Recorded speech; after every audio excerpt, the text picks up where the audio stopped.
আসসালামু আলাইকুম। বাঙালি রান্নাবান্নার আরো একটি নতুন পর্বে আপনাদের সবাইকে স্বাগত। আজকের পর্বে তৈরি করে দেখাবো স্ট্রিট স্টাইল চিকেন রোলের রেসিপি।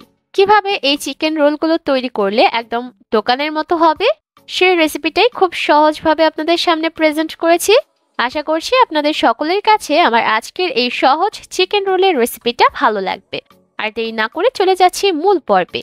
চিকেন রোল তৈরি করার জন্য আমি এখানে মুরগির বুকের মাংস নিয়েছি 150 গ্রামের মতো। মাংসগুলোকে একটু ছোট টুকরা করে কেটে নিয়েছি। এবার প্রথমেই এর মধ্যে দিয়ে দিলাম আধা চা চামচ হলুদের গুঁড়া, 1 চা চামচ দিয়েছি মরিচের গুঁড়া, জিরার গুঁড়া দিয়েছি আধা চা চামচ, গরম মশলার গুঁড়া দিয়েছি আধা চা চামচ, কালো গোলমরিচের গুঁড়া দিয়েছি আধা চা চামচ, আর ধনিয়ার গুঁড়া দিয়েছি আধা চা চামচ। সেই সাথে আধা চা চামচের মতো দিয়েছি লবণ, দিয়েছি 1 চা চামচ আদা রসুন বাটা, 2 টেবিল চামচের মতো নিয়েছি টক দই, আর টক দইটাকে খুব ভালোভাবে ফেটিয়ে নিয়েছি। এবার মশলার সাথে মাংসগুলোকে খুব ভালোভাবে মাখিয়ে নিচ্ছি। আর মশলার সাথে মাংস ভালোভাবে মাখিয়ে নেওয়া হয়ে গেলে আমি এই মাংসটাকে ম্যারিনেট করে রেখে দিব আধা ঘন্টার মতো। এবার আরও একটা বাটির মধ্যে আমি নিয়ে নিলাম 2 কাপ পরিমাপে ময়দা, এর মধ্যে দিয়েছি 1 চা চামচ চিনি আর আধা চা চামচ লবণ। এবার শুকনো উপকরণগুলোকে একসাথে ভালোভাবে মিশিয়ে নিচ্ছি।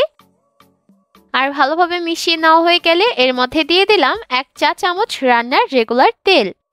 তেল দেওয়া হয়ে গেলে খুব ভালোভাবে হাত দিয়ে ঘষে ঘষে ময়দার সাথে মিশিয়ে নিচ্ছি। আর একটু সময় নিয়ে এই কাজটা করবেন, তাহলে যখন আমরা রোলের জন্য পরোটা তৈরি করব এর ভিতরের অংশটা অনেকটা সফট হবে। আর ভালোভাবে যখন ময়দার সাথে তেল মাখিয়ে নেওয়া হয়ে যাবে তখন এর মধ্যে অল্প অল্প করে নর্মাল পানি দিয়ে একটা খামির তৈরি করতে হবে। তবে পানিটাকে কোনোভাবেই একেবারে ঠেলে দিবেন না, তাহলে কিন্তু খামিরটা নরম হয়ে যাবে। তাই অল্প অল্প করে দিতে হবে আর মাখিয়ে নিতে হবে। চেষ্টা করতে হবে সফট একটা খামির তৈরি করার। আর এর মধ্যে কিন্তু সফট একটা খামির তৈরি করা হয়ে গেছে। আর খামিরটা কিন্তু এই পর্যায়ে বেশ অনেকটাই সফট আছে। এবার আমি এর উপর সামান্য একটু তেল দিয়ে দিলাম আর ভালোভাবে পুরো খামিরের গায়ে ছড়িয়ে দিচ্ছি। এবার এই খামিরটাকে 20 মিনিটের মতো রেস্টে রেখে দিব আর বাটিটাকে একটা ঢাকনা দিয়ে ঢেকে দিব। এবার চুলায় একটা প্যান বসিয়ে দিয়েছি আর এর মধ্যে নিয়েছি 2 টেবিল চামচ রান্নার রেগুলার তেল। তেল গরম হয়ে এলে এর মধ্যে ম্যারিনেট করা চিকেনের টুকরাগুলোকে দিয়ে দিলাম। আর এই পর্যায়ে চুলার আঁচটাকে আমি মিডিয়াম হিটে রেখেছি। কোনোভাবে কিন্তু চুলার আঁচ একদম কমিয়ে চিকেনগুলোকে ভাজবেন না, তাহলে চিকেন থেকে সম্পূর্ণ পানিটাই বের হয়ে যাবে আর চিকেনের যে একটা জুসিনেস সেটা চলে যাবে, যার কারণে চিকেনগুলো খেতে তেমন একটা সফট হবে না, অনেকটা শক্ত হয়ে যাবে। চিকেনের একটা সাইড যখন হালকা ভাজা হবে তখন আমি এই চিকেনের টুকরাগুলোকে উল্টে দিব। আর এভাবে করে উল্টে পাল্টে ততক্ষণ পর্যন্ত ভাজতে হবে যতক্ষণ না পর্যন্ত মাংসগুলো ভালোভাবে সেদ্ধ হয়ে যায়। যেহেতু মুরগির বুকের মাংস ব্যবহার করেছি, এগুলো সেদ্ধ হতে কিন্তু খুব বেশি একটা সময় লাগবে না। চুলার আঁচ মিডিয়াম হিটে রেখে 5 থেকে 6 মিনিটের মতো ভাজলেই দেখবেন মাংসগুলো খুব ভালোভাবে সেদ্ধ হয়ে যাবে। এর মধ্যে কিন্তু মাংসগুলো ভাজা হয়ে গেছে। একটা মাংস আমি ভেঙে দেখাই, আর এটা কিন্তু খুব সুন্দরভাবে সেদ্ধ হয়ে গেছে। এবার এর মধ্যে আমি দিয়ে দিলাম 1/3 কাপ পেঁয়াজ কুচি। পেঁয়াজ কুচি দেওয়া হয়ে গেলে খুব ভালোভাবে মাংসের সাথে আরো 2-3 মিনিট ভেজে নিচ্ছি। আর এই পেঁয়াজগুলো যখন একটু নরম হয়ে যাবে তখন এই মাংসের মিশ্রণটাকে চুলা থেকে নামিয়ে নিতে হবে। এর মধ্যে কিন্তু চিকেনটা রেডি। এবার এটাকে চুলা থেকে নামিয়ে একটা সাইডে রেখে দিচ্ছি।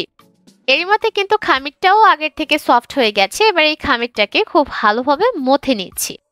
আর ভালোভাবে মথে নেওয়া হয়ে গেলে এবার এখান থেকে একটা লেচি কেটে নেব আর এই লেচিটা দিয়ে রুটি বেলে নিব। আর তার জন্য আমি লেচিটাকে কাউন্টার টেবিলের উপর নিয়ে নিয়েছি আর এর মধ্যে সামান্য একটু শুকনা ময়দা ছড়িয়ে দিয়েছি। আমরা সাধারণত পরোটার জন্য যেভাবে রুটি বেলি, এই রুটিগুলোকে সেম পদ্ধতিতে বেলে নিতে হবে। আর অবশ্যই কাউন্টার টেবিলের উপর শুকনা ময়দা ছড়িয়ে নেবেন, এতে করে রুটিগুলো আর কাউন্টার টেবিলের গায়ে আটকে যাবে না। এই যে দেখতে পাচ্ছেন এর মধ্যে কিন্তু রুটিটা বেলে নেওয়া হয়ে গেছে। এবার চলে যাচ্ছি এটাকে সেকে নেওয়ার জন্য। রুটিগুলোকে সেকে নেওয়ার জন্য আমি চুলায় একটা প্যান বসিয়ে দিয়েছি আর চুলার আঁচটাকে আমি মিডিয়াম হিটে রেখেছি। আর যখন একটা সাইড একটু সেকে নেওয়া হয়ে যাবে তখন রুটিটাকে উল্টে দিয়েছি। এভাবে করে দুইটা সাইডই খুব ভালোভাবে সেকে নিতে হবে। দুইটা সাইডে যখন খুব ভালোভাবে উল্টে পাল্টে সেঁকে নেওয়া হয়ে যাবে তখন এই রুটিটাকে ভেজে নিতে হবে। তার জন্য আমি চারি সাইডে কিছুটা তেল দিয়ে দিচ্ছি। আর তেল দেওয়া হয়ে গেলে এভাবে করে চামচ দিয়ে একটু চেপে চেপে পরোটাগুলোকে ভেজে নিতে হবে। এতে করে কিনারগুলো খুব সুন্দরভাবে সিদ্ধ হতে পারবে। এভাবে করেই দুইটা সাইড খুব সুন্দর রং করে ভেজে নিতে হবে। আর যখন মনে হবে পরোটার দুইটা সাইডই ভাজা হয়ে গেছে তখন এই পরোটাটাকে চুলা থেকে নামিয়ে নিতে হবে। একইভাবে করে সবগুলো পরোটা ভেজে নিয়েছি আর এখানে একটা পরোটা নিয়ে নিয়েছি। এবার এর মধ্যে আমি আগে থেকে যে চিকেনটা রান্না করেছিলাম সেটাকে সমান করে বিছিয়ে দিচ্ছি। আমি লম্বাটে করে বিছিয়ে দিলাম। এবার উপর থেকে কিছুটা শসা কুচি দিয়ে দিচ্ছি। আর নিচের স্বাদ অনুযায়ী শসা কুচি দেওয়া হয়ে গেলে আমি কিছুটা পেঁয়াজ কুচিও দিয়ে দিলাম। আর সেই সাথে দিয়ে দিলাম সামান্য একটু বিট লবণ। আর দিয়ে দিয়েছি টমেটো সস। আর এই প্রতিটা উপকরণই আপনারা আপনাদের স্বাদ অনুযায়ী দিয়ে দিবেন। এবার রুটিটাকে সামনে থেকে টেনে এনে ফোল্ড করে নিতে হবে। আপনারা চাইলে কিন্তু এই রুটিটাকে টুথপিক দিয়েও গেঁথে দিতে পারেন, আবার চাইলে র্যাপিং পেপার দিয়ে র্যাপ করে নিতে পারেন। তবে হাতের কাছে যদি র্যাপিং পেপার না থাকে সেক্ষেত্রে আমার মতো টিস্যু পেপার দিয়েও কাজটা চালিয়ে নিতে পারেন।